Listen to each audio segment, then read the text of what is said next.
కాణిపాక క్షేత్రంలో తనంత తాను స్వయంగా వ్యక్తమైనటువంటి పరమాద్భుతమైన మూర్తి విఘ్నేశ్వర స్వామి.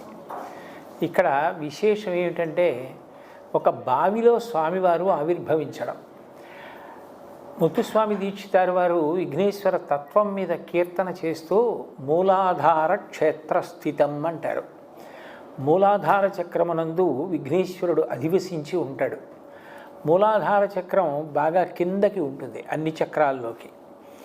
ఈ క్షేత్రం గొప్ప ఉపాసన సంబంధమైన క్షేత్రము అనడానికి గుర్తు ఏమిటంటే భూమికి సమతలంగా కాకుండా నూతిలో స్వామివారు ఆవిర్భవించడం. నిజానికి ఆవిర్భవిస్తూనే ఆయన శరీర వైకల్యం కలిగినటువంటి వారిని అనుగ్రహించి వరప్రదాతగా ఆయన ఆవిర్భవించారు. ఆనాటి నుంచి ఈనాటి వరకు